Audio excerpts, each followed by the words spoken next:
Hey everybody, it's Gary. I am the producer with Danny of Deep Dive.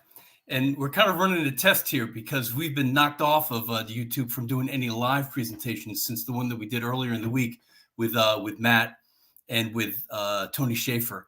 He had been demonstrating the proper use of using, in his case, a gun that he had. And running a little bit of a test here of something that we weren't able to show live on Thursday when we were with Professor Mearsheimer.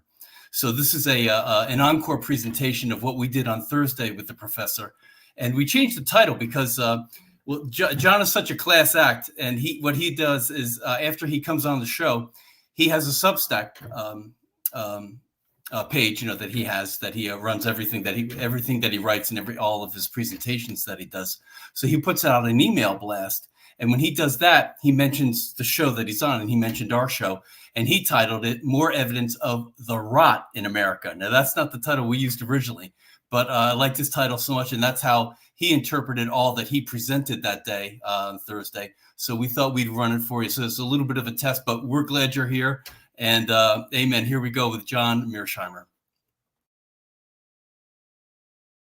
As the Russia-Ukraine war continues plowing through now 2.5 years, and as the political situation in the United States, which has direct ramifications for how that war goes or how it's supported, continues to get roiled with the elevation of President Donald Trump as he gets closer to the election. Now the elevation of a vice presidential candidate in J.D. Vance, senator who is definitely against continuing to support that war, has been for a long time. Now then, with Joe Biden, who's been the single most spearheading kind of person behind supporting that war, having withdrawn from competition to run for 2024, it's not yet clear what Kamala Harris will do, if she's just as enthusiastic or if she'll have some different course. We don't know. But all of this has a lot of implications for what the president of Ukraine does, Volodymyr Zelensky. And we're going to try to unpack a lot of this stuff, a lot of complicated information, some contradictory information coming out. And there's nobody better to unpack this than international theorist, expert John Mearsheimer, professor, and just all around incredible guy. Professor, welcome back to the show. Glad to be here, Danny. Well, listen, I hope you're sitting down and you got something to hold on to, because I don't want your head to start spinning with a lot of this information I'm going to be throwing at you today, because it's a tough one for to even make sense of, much less just to watch with a straight face. But let's get into it first of all here. So President Zelensky just yesterday released a statement that makes it sound like he's just getting ready to go on to continue war. I began today with a report on the work of the air defense, the completion of our warriors' training, and the deployment of patriots in Ukraine. We have already quite thoroughly planned our work with foreign audiences for August and September. Meetings and negotiations, participation in summits. Ukraine will get everything it needs to withstand and achieve its goals. Okay, so, I mean, we'll just start with the contradictions in the single statement right there. On the one hand, he's saying we're going to get everything we need to attain our goals, which he doesn't specify which goals he's talking about.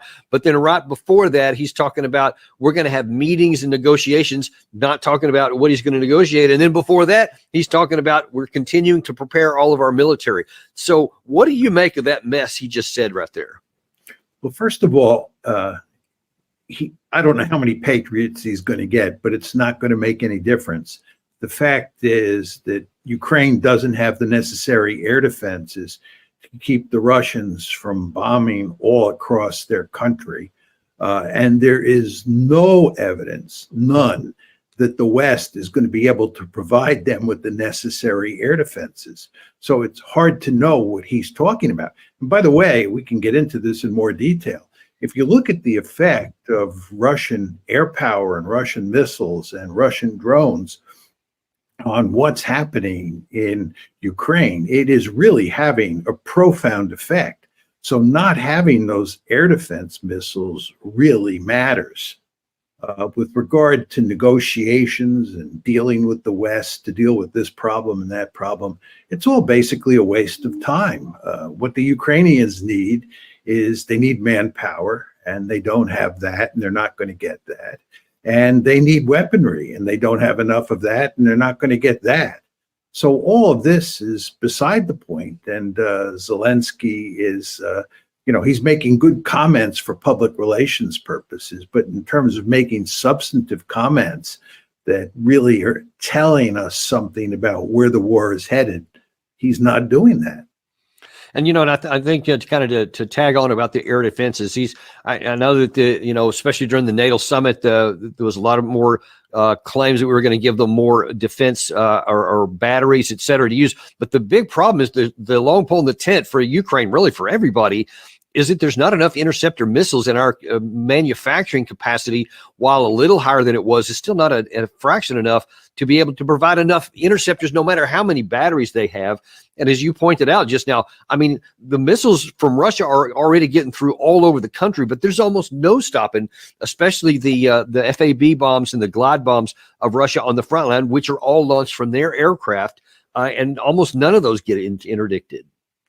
Yeah. And it's also important to emphasize that if they get Patriot missiles or any other significant air defense systems, the Russians will take them out. That's what they've been doing. They've been taking out the Patriots. I mean, what we've seen in this war, to sort of elevate the conversation a bit to a more general level, is that we give the Ukrainians sophisticated weapons. They work for a while, and then the Russians come up with appropriate countermeasures and basically neutralize those weapons. In fact, if you think about ATACMS, you don't hear much about ATACMS attacks on Russia these days, and that fits the general pattern. So they can give them Pershings if they scrape them up, but it's just not going to matter in the final analysis. Yeah, I mean, the same with HIMARS before that, and for a while it was going to be the Challenger tanks and the ones, the M1s from the United States, the Bradleys, the Strykers, all those things, and yet you don't hear about them anymore. And nobody ever goes back and wonders what's going to happen next. And of course, the next one coming in is going to be the F-16. That's going to be the big savior that's going to happen, or so they claim. Well, I don't think that's the case at all. And in fact, there was this very important interview with General Syrskyi, who is the commanding general of the Ukrainian military, in The Guardian, the British newspaper, recently. And he made it clear that the F-16s really don't matter. They're not going to have any meaningful effect on the battlefield. First of all, they're only going to get about 20 of them in the first batch. And I think more important than the F-16 are the pilots.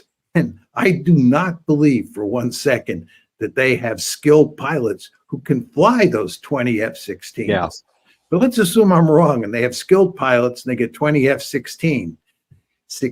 If they go near the Russian air defenses, here we're talking about the most formidable ground-based air defenses in the world, and also the fact that the Russians have a lot of aircraft that can be used in a counter-air role, they're going to cut those 20 F-16s to dollar eggs.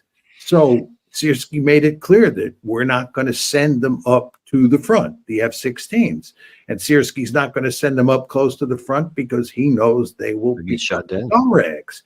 So the F-16s are not going to matter. More Pershings are not going to matter. The Ukrainians are basically in truly deep trouble on the battlefield. Yeah, as you mentioned, it's the personnel is the biggest shortfall, because maybe they can get some weapons and maybe they can get some more ammunition, although probably not in the numbers that they're required. But nobody's going to give them people, and they're just running short on people. You know, it's very interesting in this regard, Danny. When the Ukrainians put into place this new mobilization plan about 2 months ago, there was talk at the time of creating 10 new Ukrainian brigades. Yeah. And that, of course, sounded like a really good idea. If you're the Ukrainians, you're in deep trouble, 10 new brigades would really help. It turns out that they are not creating any new brigades, that the existing brigades, battalions, and what have you on the front lines are suffering such egregious casualties that they're taking the troops that would have otherwise gone into those 10 brigades, and they're force feeding them into the frontline troop units that are in desperate need of manpower. And of course, they're sending forward people who are not well trained. So those people are dying in large numbers, and at the same time, you're not getting 10 new brigades. So in terms of manpower, the Ukrainians are in absolutely terrible shape. And it's also interesting, John, because I want to say it was about a month ago. There was a report out or a quote out actually by, I don't recall if it was Sersky or one of the other generals, but they said, "Hey, listen, we've got personnel for 10 new brigades coming out, but we don't have any weapons to outfit them west." So this was heading into the NATO summit. So they were saying, "Hey, we need a lot more weapons and tools of war, the equipment, vehicles. I mean, all the things that go along with that to equip these 10 brigades." And that's a lot of kit. And I haven't seen anyone step up and say that they're going to fill that request, even if they had the personnel, which, as you pointed out, now then they're already having to divert them away. So without 10 brigades worth of equipment being promised and delivered, and now they're without the personnel, on what basis do you want to continue fighting? Just very quickly, in an ideal world, you would take that equipment that you were just talking about and you would create mechanized infantry brigades and armored brigades. But in fact, what they were talking about doing is creating straight leg infantry brigades. These are not mechanized infantry brigades because they simply didn't have the weaponry. They didn't have the Bradleys, they didn't have the tanks, they didn't have the mobile artillery, and so forth and so on. So they were talking about straight leg infantry divisions for the most part, maybe an airborne division or two. But those, brigade, not division, but those brigades have not materialized. That's the point. And of course, the weaponry is not materialized. So you raised the question, what's the point of continuing the fighting? There's a very simple answer to that question. There's no point in continuing the fighting. It would make eminently good sense for the Ukrainians to try to shut this war down immediately. They're not going to turn it around. More Ukrainians are going to die, and they're going to lose more territory. This is, from my point of view, nonsensical. Right. Yeah. I mean, and I understand a portion. I understand the emotional component of the Ukrainians to not want to go down that path.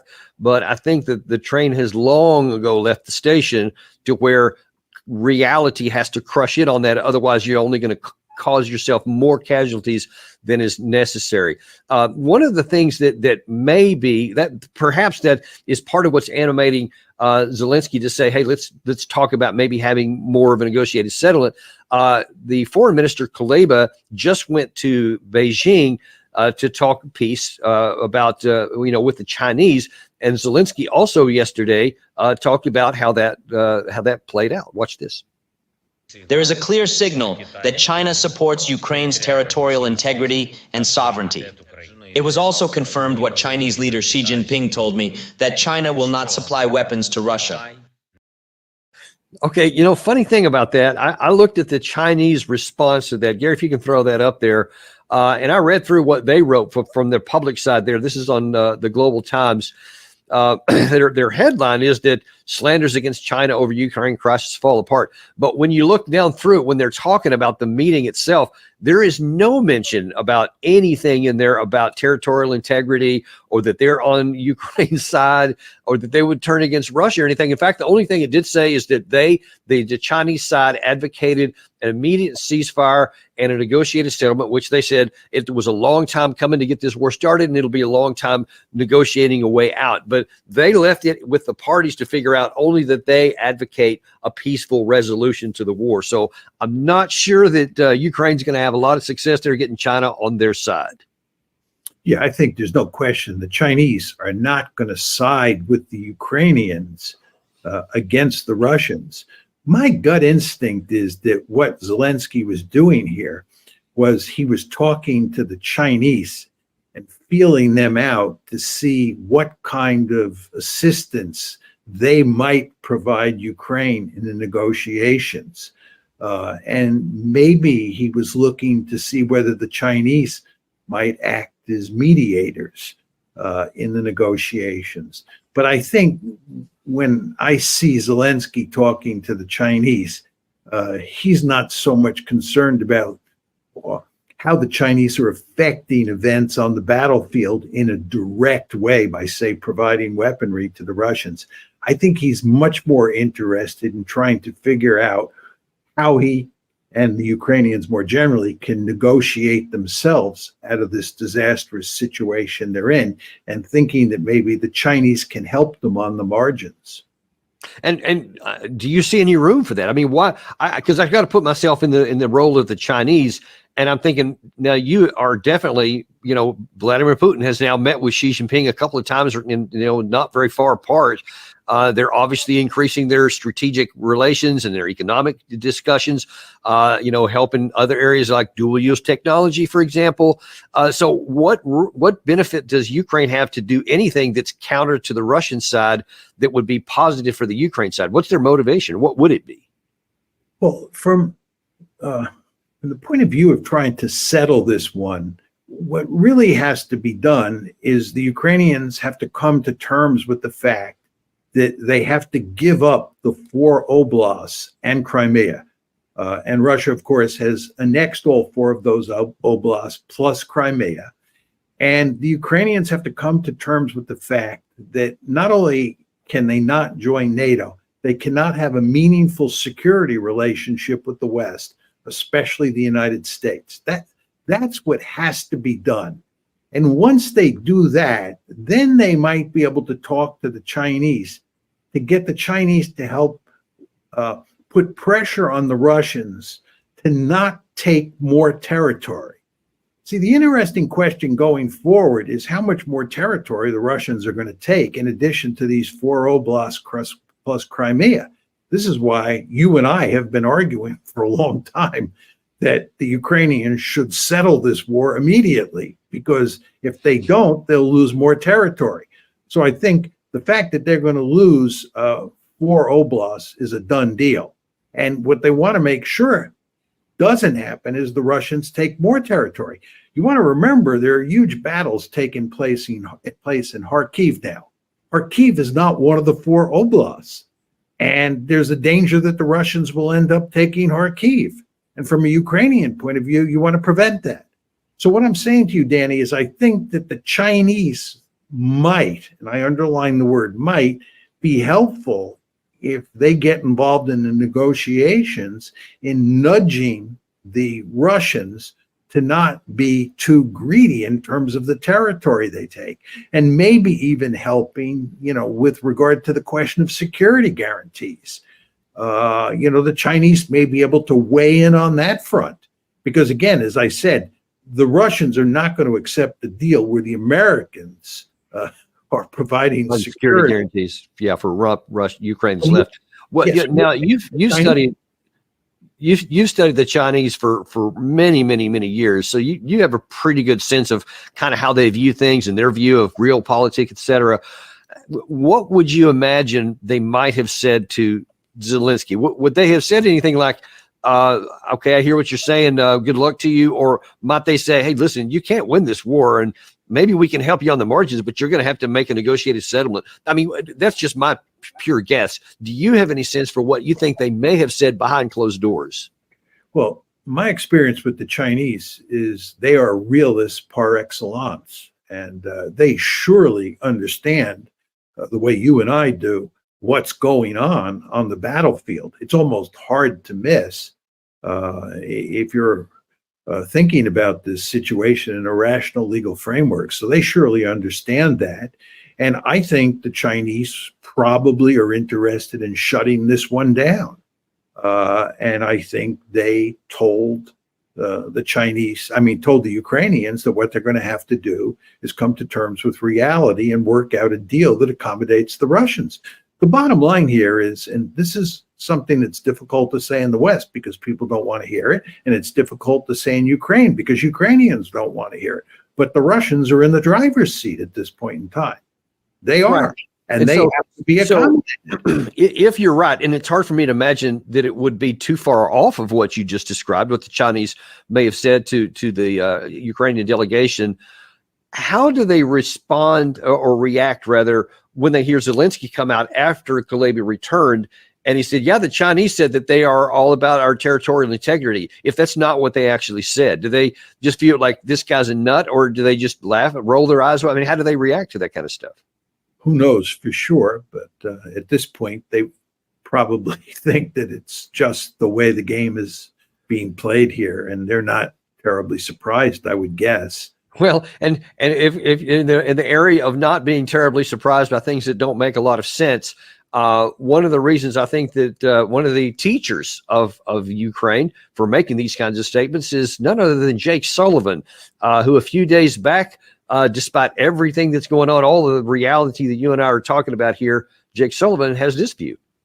Poll after poll shows the American people still care, still support funding Ukraine, still support the notion that it is our duty-bound obligation to continue to help Ukraine fight for its freedom and its sovereignty and its territorial integrity. And what I would advocate is just that all of that underlying groundswell, that reservoir of support for Ukraine is going to endure no matter what happens in our politics. Yeah, I'm not so sure about that. No matter what happens in our politics about the American people. First of all, I'm not sure that the American people are completely behind this, no matter what, helping Ukraine. In fact, I've seen polls that say the exact opposite. One last month, by Responsible Statecraft said 70% of Americans think you need to just get this deal negotiated and off the table. Yeah, that's what it looks like to me as well. I don't think the American public is gung-ho about this war, but regardless, Donald Trump might be the president and J.D. Vance might be the vice president after November. And Jake Sullivan's words then go out the window.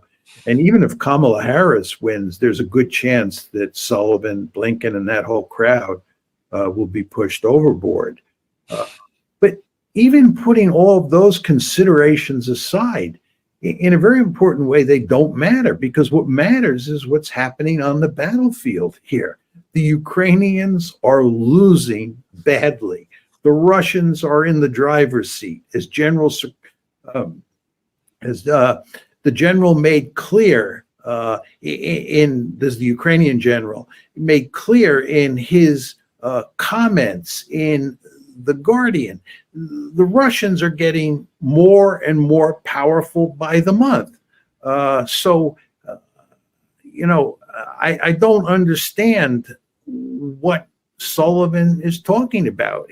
Has he read General Siersky's interview or not? Doesn't Sullivan understand we do not have the weaponry to give the Ukrainians to rescue the situation? He surely understands. Right. That's the thing that's so frustrating to me, is that he surely does know that. He probably knows in much greater granularity than you or I do. So then that one has to ask the rational question. Then if he knows we don't have the capacity, he knows Russia is in the driver's seat and does have building the capacity, why would he continue to making statements like that? Well, he is Joe Biden's national security advisor. And until very recently, Joe Biden was running for re-election. And Joe Biden and his team had a vested interest in making sure that Ukraine did not collapse before the November election, and that it continued to look like we were doing very well and we were in the process of rescuing the situation. So I think his comments have to be seen in that context. But as you well know, those comments are out of touch with reality. Yeah. And then to your point there, they were made, I think it was on the 19th of July. That was made before Biden made his announcement that he was going to withdraw. So perhaps the next time we hear from Jake Sullivan, it'll be a different story. But one of the other things that he said in that interview toward the end of it there was that these things are going to endure no matter the politics of America. And as you pointed out, Donald Trump may be returning to the White House and to the Oval Office, where he'll be the one making those calls. And you may have seen in the paper shortly after Trump's his Republican National Convention, where he accepted the nomination, he mentioned the next day that he had a phone call with Zelensky. Well, on Fox News here a couple of days ago, he actually revealed the content of that conversation, and here's what he said. So I spoke yesterday, as you know. President Zelensky called me, and we had a good talk. And I said, we got to get this war over. This is a war machine. You're facing a war machine. That's what they do, is they fight wars. They beat Hitler. They beat Napoleon. They're fighting a war. And the spring offensive never happened. And I hear they had millions of mines put down, and they had thousands of army tanks, meaning the Russians. And I said, we got to get this war over with. A lot of Russians being killed, but a lot of Ukrainians being killed. It's a whole mess. Should have never happened. Biden should have never allowed this to happen. This was an easy stop. This was zero chance of happening. And it didn't happen for my 4 years. You know, it would have happened. It didn't happen. And President Putin would have never done it. Never, ever. I want to talk about the second part in just a second about whether Putin would have done that had Trump won in 2020. But it's very clear where he's talking about going right now, especially with the elevation of Vance as his vice presidential candidate, that he does, in fact, mean we need to get this over with. And I found it interesting that was on the 23rd of July. And that clip I showed you of Zelensky talking about how they're continuing on to get ready for the war and they have a plan to succeed. That was on the 24th. So that after he had that conversation with Trump, he's still going down that path. And given what Trump said and the likelihood of him winning, or at least he's got a really good chance, seems like that you might want to do something different if you're Zelensky. Well, I think that Zelensky has to prepare for the possibility that Trump will be elected. But Zelensky, I think, more importantly, has to take into account that he's facing a disastrous situation on the battlefield. Whether Trump gets elected or Kamala Harris gets elected doesn't matter for what's happening on the battlefield. Ukraine is in desperate straits, and the situation is not going to improve. And by the time the election takes place, Ukraine is going to be in much worse trouble than it is today. That's the principal consideration he has to take into account. Now, this is not to say he shouldn't pay attention to what Trump is saying. He should. But I think the battlefield is key. I would also say, Danny, just talking about Trump and Vance, whatever you think of them as candidates, I think on the issue of Ukraine, for me, listening to them talk, I think they are basically on the money. I think they understand the situation. And I think that the instincts of Trump and Vance, which is to end this war as quickly as possible, is smart. And as I have said on numerous occasions, I think it is smart for Ukraine to end the war as quickly as possible. So if Trump were elected and he and Vance went to work and they shut down this war, and they got a reasonably good deal for the Ukrainians in negotiations, I think that would be all for the good, not only for the United States, but certainly for Ukraine. Yeah, and in fact, speaking of Vance, in that same interview, they asked him what his view was on foreign policy, and it was a refreshing change of focus. Watch this. Okay, now we've already got a war. You've got to be willing to engage in diplomacy and do the things that need to be done. I think President Trump did that better than anybody. So it really just requires leadership. And people, I think a lot of Americans who aren't maybe decided are saying, well, how do we get from 4 years of President Trump where we had a relative calm and stability all over the world, and now it's like every continent now has a new conflict. So I want to look at that second part. Number one, I'm grateful that he said, you know, we need to elevate diplomacy. You and I have been talking about that for a long time, and you for years, that, you know, that better serves the interests of the United States than always leading with the barrel of a gun. But let's look at that second part there, because there's two schools of thought. One is that it's not the lack of Trump and the presence of Biden that caused a lot of these problems. They just happened all over the world, and it was just dealt to his plate. How much of it is that, or the other view that truly the foreign policy under Biden helped facilitate some of the conflict that we have? And I'm namely talking about the Russia-Ukraine war, and especially in the Middle East, in the Israeli-Hamas war. How much did the Biden administration either contribute to, or was it just something that happened and he just was dealt with it? Well, let's talk about Ukraine. And then when we're done with that, we can switch to the whole subject of Gaza and what our responsibility is there. I think it's very important to understand that when Trump was president, he started off with the intention of having good relations with Putin. And he had zero intentions in exacerbating the situation in Ukraine. But as time went by, his relationship with Putin deteriorated, and he supported the policy of bringing Ukraine into NATO. You want to remember it was in December of 2017 when Donald Trump, as president, made the decision to arm the Ukrainians. He was the president who decided we would arm the Ukrainians. Before him, Obama had decided that we would train the Ukrainians. So Obama and Trump, neither one of them had a great record on Ukraine. But anyway, Joe Biden comes into the White House in January of 2021. And there is no question that he puts the pedal to the metal on NATO expansion. And he pushes very hard to make Ukraine a de facto member of NATO. He begins to talk in all sorts of ways about bringing Ukraine into NATO.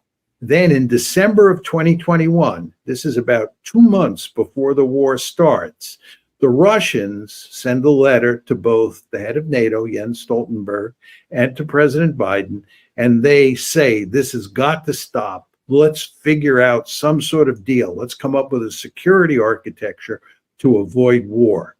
Basically, the Biden administration gives him the bird. They give Putin the bird, and they're unwilling to negotiate with him in a serious way. I think one can make an argument that the Biden administration actually provoked the Russians.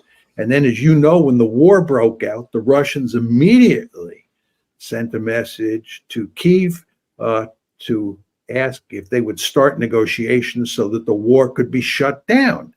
And of course, the Biden administration was not interested in shutting the war down. And when the negotiations were taking place in Istanbul, the Americans and the British told the Ukrainians to walk away from the negotiations and to continue the war. So you could see that Biden was very much what I would call a warmonger in terms of the run-up to the war and then what happened right after the war started. So the question you have to ask yourself, and of course it's a counterfactual because we can never run it, is whether you think that Trump would have done what Biden did if he were the president of the United States. And I believe, and I don't say this as a Trump supporter because I'm not a Trump supporter, but I do believe that Donald Trump would not have provoked the Russians. I think for all Donald Trump's faults, he is not a warmonger. Nor do I think J.D. Vance is a warmonger. I think they're interested in staying out of these conflicts. Joe Biden, on the other hand, and Tony Blinken and Jake Sullivan, in my opinion, have never seen a war they didn't want to fight. Yeah. So I again, my bottom line, Danny, is that if Trump had been president in 2021, 2022, there would not have been a war. And what makes that just so bitterly tragic is that there would be, ironically, Russia would probably not be as strong as it is today. Its military industry certainly wouldn't be as cranking out stuff that it is. It wouldn't have discovered all these new ways to fight wars. Its arsenals wouldn't have been expanded. Its drone warfare capacity, electronic warfare capacity, the size of its force, none of those things would be where they are today if we had have just not started the war.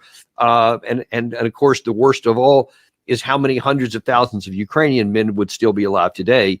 And that's the perverse of it of all, is that because we didn't go a path of just common sense and just decency, now then we have a much, much worse shape than we had before, I think. Yeah, just 2 quick points on that. One is, again, go back. Your listeners should go back. You can easily find it online and read General Syrski's analysis of the status of the war today.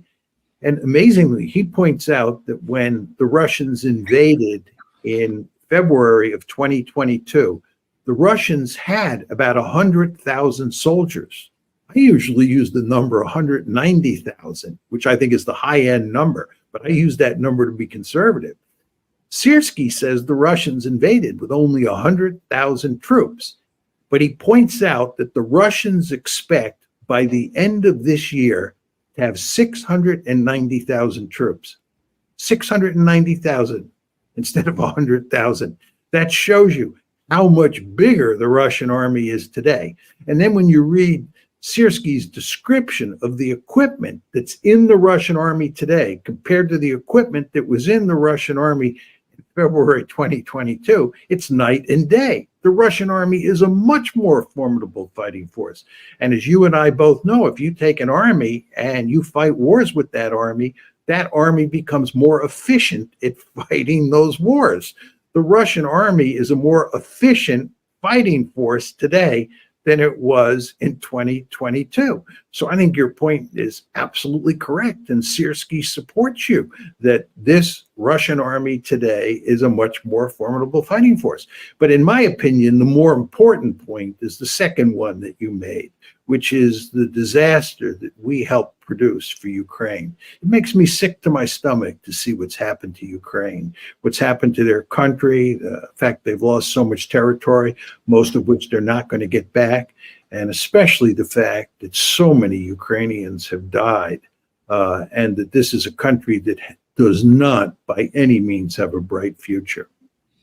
Yeah, and it's like, do we stop the bleeding now, which you keep advocating that we should, but you see it's not just the United States, but also some in Europe are all about continuing on. Now, the new British Prime Minister, Keir Starmer, has come out and said, yeah, man, let's keep the pedal to the metal. Let's just keep on running this direction. Let's increase military aid to Ukraine, and let's absolutely keep pushing on NATO membership for Ukraine as well. I mean, the very things that led to the war, that led to Russia continuing and escalating its capacity, the thing that is, I guess, highlighting to Putin why he has to keep fighting the war, and especially in the light of the NATO summit that we just had, and Keir Starmer's comments here that, yes, let's keep pushing for NATO expansion. All that signals to Putin is there's no point in even talking about a negotiated settlement. We're just going to keep rolling our military until we take by force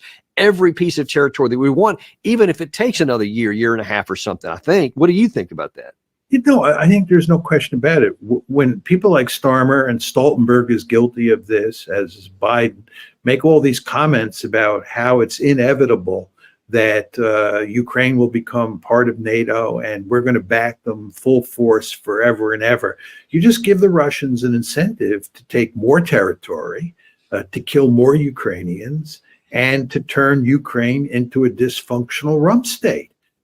This is, in my opinion, nuts. And what Zelensky should be doing is he should be talking to the Chinese and talking to others about approaching the Russians to figure out some sort of way to get meaningful negotiations started so that they can shut this one down and end this disastrous war as quickly as possible and get back to rebuilding Ukraine. One quick point, Danny, I was reading the other day a UN report, and when Ukraine was created after the collapse of the Soviet Union in December 1991, it had roughly 52 million people, okay? 52 million people. It is predicted by the UN that in the year 2100, the end of this century, Ukraine will have a population of 15 million people. It now, right? Can you imagine it? In 1991, December 1991, it had a population of 52 million people. And it's expected to have 15 million people. Now, all of those losses are not a result of the Ukraine war, but many of them are, because many people have died. Right. But number two, many people have left the country and are never going to return, because do they want to return to a dysfunctional rump state? I read a piece just yesterday that said that Poland is preparing for more Ukrainians to come in the year ahead. Now you say to yourself, why is that the case? Well, half of the electrical grid has been torn down by the Russians.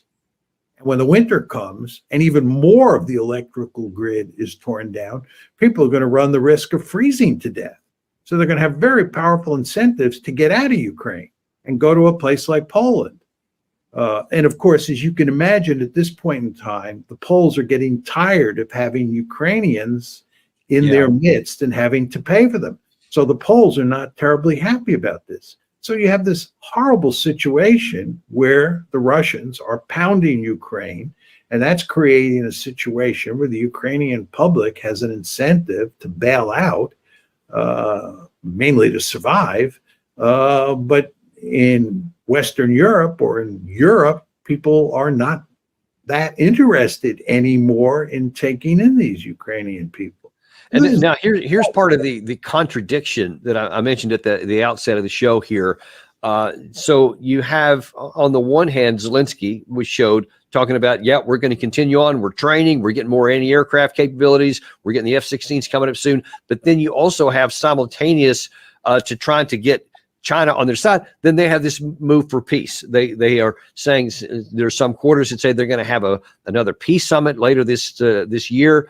And so this time they might even invite Russia and allow them to be a part of this goal here. So they on the one hand say they're looking for, to continue fighting, which makes no sense. And on the other hand, they're saying maybe we want to look for some peace here. But, it seems to me, John, that there's the peace that they're looking for is, I want to hang on to all the territory I have, maybe even get some more back. I just don't see Russia doing that. Well, Danny, one could argue that you're being too harsh on the Ukrainians, and that what you're doing is you're expecting them to do a 180-degree turn on policy vis-a-vis the Ukraine war. And we shouldn't expect that to happen. What we should expect is a slow and evolutionary process. And one could argue that the mere fact that Zelensky is talking about peace negotiations and shutting this war down, or trying to shut this war down by the end of 2024, is major progress. He was not talking this way a year ago. And one could argue that what will happen as time goes by is he will eventually end up making that 180-degree turn. But what I'm saying to you is maybe, just maybe, you should give him a little bit of credit, because it takes time, to turn that super tanker around in the water. And he's in the process of doing that. And hopefully he will do it. He surely has to know what's happening on the battlefield. Sierski and Zelensky are talking all the time. Well, they are. And in fact, here's what augurs against that charitable view, is because in that same article that you're talking about with Sierski, Gary, if you could bring that headline up there, the article was headlined of, I know, this is Sierski, I know we will win, and here's how.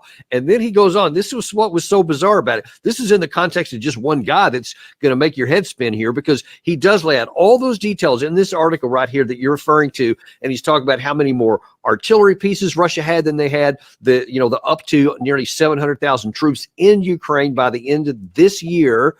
And the tanks, the drones, all those kind of categories. Then he says, but we're going to win anyway. So instead of what should be the next paragraph of, because of all that you just mentioned and cited, we're going to start seeking a negotiated settlement. So I guess I do come down on, it is time to do a 180 quickly, because every day that the fiction goes forward, there's thousands of people that are dying every week. Well, in my heart, I agree with you completely. I'm just saying that I'm not sure that international politics usually works that way. Or maybe international politics is not the right word. Maybe national politics. You want to remember, Zelensky has huge problems on the home front. He not only has to deal with the Russians and the Americans, he has to deal, with the far right in his country. And if he moves to do a 180-degree turn and cut a deal with the Russians, where he makes huge concessions to the Russians on territory and abandons NATO membership, that could end up getting him shot.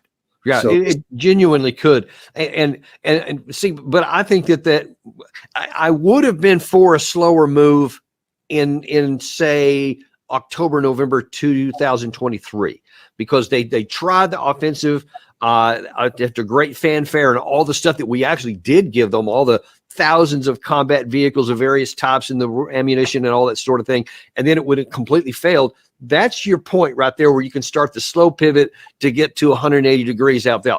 But instead, he completely rejected the opportunity to do that. So now here we are closing in on a year later, and he's still going in this way. And if you don't get that sharp, even a 45-degree turn, you can't get to 180 right now. And I guess I am harsh on it, and I don't deny that, because I see so many people dying by the day. Then the longer this process takes to turn, the more people are going to pointlessly die, and that's what is just anguishing to me. Let me put a twist on your argument that makes your point in ways that's relatively consistent with my argument about turning the aircraft carrier around. Your point is, okay, he couldn't do a 180-degree turn, but he should have recognized a long time ago that the situation was disastrous, started the turn then, and by now he would have done a 180-degree turn. But it was his unwillingness to recognize reality for a whole year that has caused the present situation where there has been hardly any turnaround, and it's going to take a while to turn that boat around. Right. Yeah, that's identical to what I'm thinking, I guess, actually. And that so I guess indirectly maybe we are similar, but I do concede that I am being harsh on it. And truly I don't, because I've heard many people who are experts on the internal dynamics within Ukraine that do say that he risks even being the victim of a coup if he starts to go too far and too fast in this direction.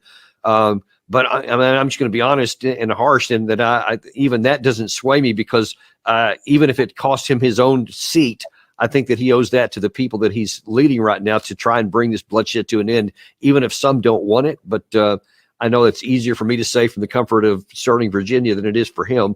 But that's just where we are right now. Yeah, I agree with you 100%. And by the way, an analogous situation is what will happen if Donald Trump gets elected. Because as you know, if you listen to Trump and Vance speak, they basically talk about doing a 180-degree turn. There's going to be a radical change of policy if they get elected. I've long argued that I wouldn't bet a lot of money on it. They may do it. And if they bring you in as national security advisor, that will increase the chances that they will do it. But I would argue that even if they bring you in as national security advisor, that the three of you together will have a devil of a time doing a 180-degree turn. I concede to your point. I think you are correct. Okay, so I want to shift gears a little bit here before we let you go, because there's a couple of other things going on. I don't want to let you go without totally exploiting this opportunity. Over the weekend, there was a lot of notoriety in the Western press, especially the U.S., that there was a joint patrol of a couple of Chinese and Russian fighter aircraft and bombers not far from U.S. airspace around Alaska and airspace there. We sent aircraft up to counter. They never actually made it into U.S. airspace, but it got a lot of people's attention, et cetera. And in the process of talking to the Chinese side, they had a press conference where they were asked, what they were doing up there, and they matter of factly just said, "Yep, we're doing patrols with Russia up there in international airspace and blah blah blah." But then someone said, "Oh, and by the way, the United States is accusing you guys of spending billions of dollars to manipulate the information environment to where you're basically putting out disinformation. What do you guys say to that?" Here was the response. I found it was interesting. The U.S. deception operations are not limited to the military domain. In fact, deception is deep in its bones, and it would lie about anything to get its own way. The U.S. has long been undoubtedly an empire of lies. So now no one's going to, at least no one in the United States is going to say that China doesn't deal in disinformation. But it seems to me, and one of my concerns has been for a while, that we do so blatantly say things that are untrue and that are self-evidently untrue, that it's deeply tarnishing our image. And that now then we get mocked by China on this, and it's really hard to refute what they say, at least in that regard. I agree with you. I mean, I think if you listen to our rhetoric, and I'm talking about official rhetoric on both the Ukraine war and the Gaza war, it's hard not to think that it's detached from reality and that we are spreading disinformation to publics all over the world and trying to spread disinformation to other leaders. It's just really quite remarkable. And I would contrast this with how Putin speaks about the Ukraine war and about international politics more generally. I'll probably be accused of being a Putin puppet for saying this. I'm impressed by the fact that Putin is, for the most part, a straight shooter. When he talks about what the Russians are up to and when he talks about how he thinks about the Ukraine conflict or the Gaza conflict, you can disagree with his bottom line, but his analysis, in my opinion, is almost always based on facts and logic. And when you listen to the Biden administration and the various European government leaders speak, you quickly come to the conclusion that facts and logic are not part of their repertoire. The amount of deception that we engage in is really, truly remarkable. And this, of course, gets back to why you and I always end up talking about how what's going on in the battlefield in Ukraine bears hardly any resemblance to what you read in the Western media, with some notable exceptions like the Searski interview in The Guardian. But for the most part, it's really quite amazing what you read. And by the way, it's no surprise, going back to the Guardian article and the headline that you pointed out, as you know, it's the magazine. Yeah, it chooses the headline. Yeah, and it's no surprise that they chose that optimistic headline, even though if you read the piece, it was filled with gloom and doom. Right. This is kind of the way it works in the West, and you really sort of wonder what's going on. Right. And one other thing, the last thing I want to talk to you about in the same category of deception is yesterday in the U.S. Capitol, there was a foreign head of state that came and addressed a joint session of Congress in a little bit of controversy, you might say. Lots of violence and protests going on in Washington outside the halls of the Capitol building, some within a rock's throw of it. And here's what was at the heart of all of their consternation. Watch this. Now, just as malicious lies were leveled for centuries at the Jewish people, malicious lies are now being leveled at the Jewish state. No, don't applaud. Listen. The outrageous slanders that paint Israel as racist and genocidal are meant to delegitimize Israel, to demonize the Jewish state, and to demonize Jews everywhere. And no wonder we've witnessed an appalling rise of anti-Semitism in America and around the world. My friends, whenever and wherever we see the scourge of anti-Semitism, we must unequivocally condemn it and resolutely fight it, without exception. Thunderous applause there, and he is bemoaning the fact that all of these deception and these lies that are being said about Israel, because they're completely innocent and they're the victims of all kinds of bad things here in the world. Do you buy that? It's amazing. You got 58 standing ovations. Let me make a couple points on this, Danny. First of all, the war in Gaza is the most thoroughly documented genocide in recorded history. There is just so much information, and I mean reliable information out there about what has happened in Gaza. And much of the information is provided by Israeli sources.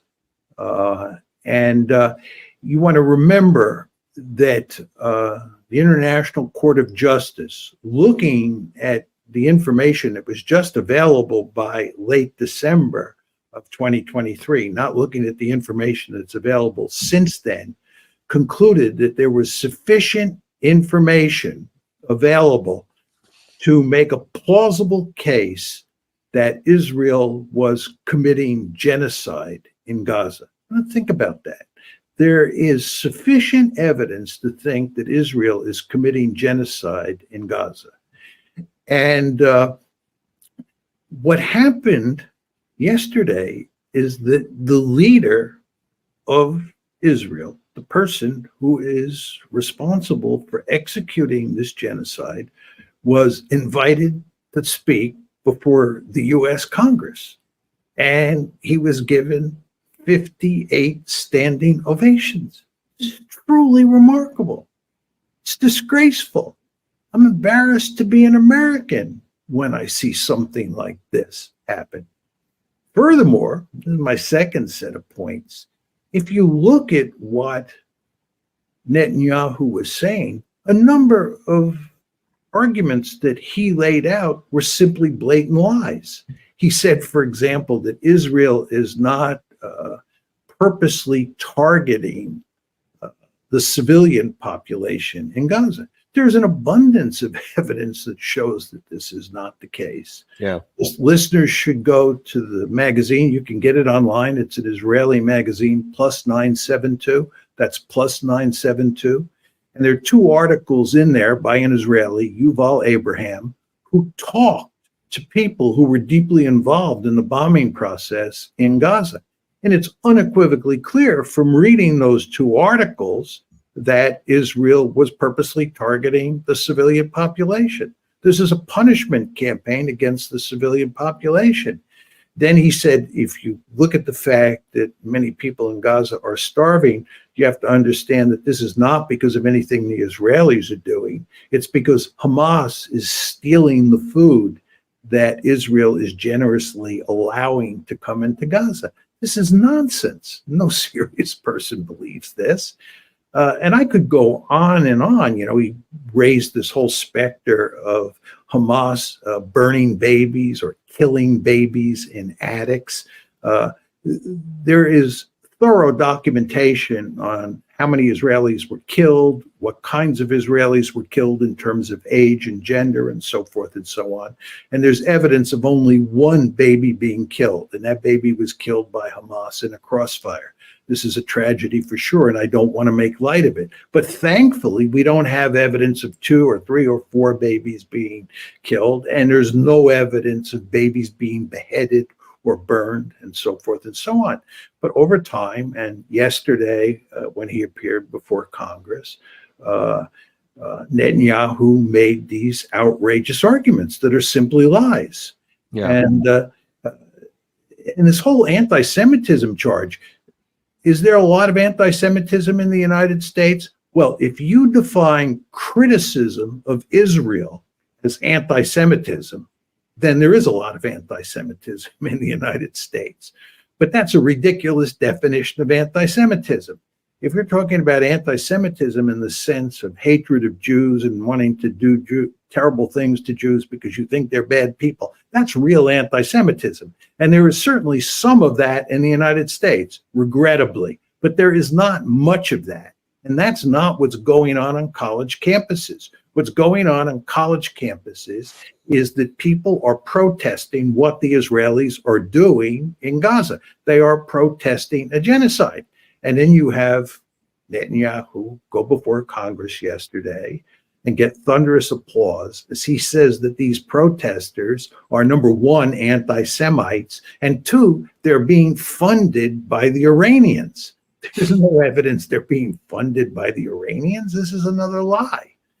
Yeah. This is where we are in America. And, you know, when you put together the public discourse that's led by our leaders on Gaza and on Ukraine, what you see is massive deception campaigns. And it's very hard, in my humble opinion, to have a functioning society when people are not acting, for the most part, as truth tellers. And I just don't have the sense that there are many truth tellers in charge in the United States today, whether we're in the executive branch or in the legislative branch. When you look at the performance of those congressmen and senators who were applauding him yesterday, you can't help but be thoroughly depressed. by Right. what they're saying and what they're doing. And you can see in that last clip that Gary was showing right there, those were Jews that were protesting what Netanyahu's doing. They're not, tools of Iran. Those are Jews right there that hate what's going on, that it is being done in their name. So you can't call them anti-Semites, even though a lot of people want to try and lump them all together. But yeah, I agree with you. That was one of a lot of it I didn't like about Netanyahu even being in the building, given what he has clearly been doing and the lies he's been telling nonstop since this whole thing started. But was that all of our people kept giving him all these thunderous applause and standing ovations when so much of what he said was self-evidently untrue, and yet they were literally acting as tools of Benjamin Netanyahu. 2 quick points, Danny, very important. It's important to understand that roughly half of the Democratic senators in Congress were not present. They boycotted the talk. And roughly half of the House members who are Democrats were not there. So to their credit, lots of Democrats, roughly half of the Democrats on Capitol Hill were not present. And that's very important. And second, one cannot emphasize enough your point that many Jews, right, are in the forefront of protesting against Netanyahu. Many Jews are deeply involved in what's happening on campuses, and you cannot call these protests anti-Semitic when so many Jews are involved. It just makes no sense at all. But again, we do so much in this country rhetorically that makes no sense that it is, in the end, I'm sad to say, hardly surprising.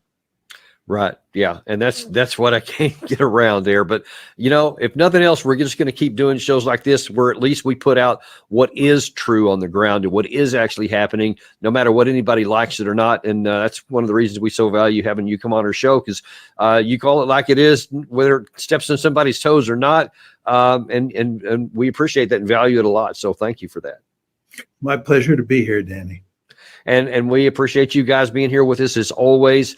We do ask you again to subscribe, to like this channel, to like this video, because that's one of the ways it helps us to expand this so other people also get a chance to see the truth.